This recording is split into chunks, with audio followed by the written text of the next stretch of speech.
Zagađenost vazduha, manjak pitke vode, konzumerizam, izumiranje vrsta, požari, suše, nekontrolisane temperature samo su neki od problema klimatske krize. Međutim, koliko mladi znaju o svemu ovome zapravo i šta je to što možemo da uradimo da ovo sprečimo?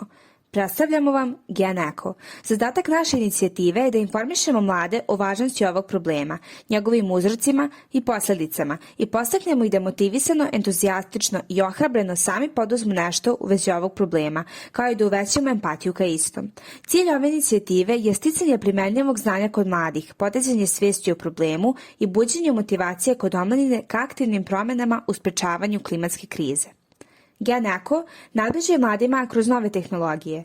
Svoj zadatak obavljamo preko multidisciplinarnih kanala za komunikaciju koji su najkorišćeniji od strane mladih, svaki sa drugačijom ulogom i sadržajem. Za sada u programu su samo 3 društvene mreže: Instagram, TikTok i Discord, dok se za budućnost planira uvođenje još 2 vida komunikacije: YouTube kanal i zvanični web sajt naše inicijative. Naš tim sastoji se od 5 mladih ljudi koji su voljni da nauče, podele svoje i tuđe znanje svojim mladim kolegama. Za sada sakupili smo značajan broj pratilaca, pregleda i podela na svojim kanalima za kratko vreme. Također i primili lijep broj pohvala i interesovanja za našu ideju. Na našem Instagram profilu upoznaćete se sa konkretnim problemima i rješenjima, kvizovima i anketama, uskorim konkursima i nagradama. Na TikToku uz najnovije trendove i melodije u šaljen način delimo nama najbliže probleme, dok je Discord glavni komunikacioni kanal na kojem možete pričati direktno sa nama. Zdravo svima, ja sam Tara i u našem timu ja sam tekstopisac, kreativni reditelj i intervjuer. Biram da kroz svoje tekstove inspirišem mlade ka poduzimanju akcija. Ćao svima, ja sam Anja i zajedno sa Urošem sam zadužena za naš Instagram nalog, a pored toga su mi drugari iz tima prozvali fact-checkerom našeg sadržaja.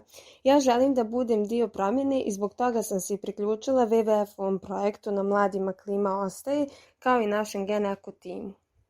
Zovem se Jovana, u našem Gen Eko timu ja sam zadužena za TikTok i Discord platformu, također sam tu i kao IT support.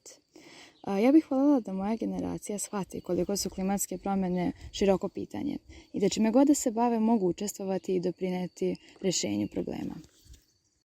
Pozdrav ljudi, moje ime je Uroš i u timu Gen Eko sam PR menadžer, a pored toga pomažem oko vođenja Instagram profila i odabira tema za obradu. Član sam ovog tima jer sam oduvek smatrao da zajedno, uz malo truda, vođeni zajedničkim ciljem, možemo da promenimo svet. Pozdrav svima, ja sam Ema Mladenović, glavni dizajner Gen Eka. Također sam zadužena sa Jovanom i za TikTok. Član sam ovog projekta jer želim da živim u Srbiji koja je informisana, otvoreno priča o klimatskim promjenama i spremna je da uradi nešto povodom toga. Ja sam tu jer želimo da inspirišemo mlade ljude svojom kreativnom stranom, da se uključuju u diskusiju i preuzmu akciju u svom okruženju.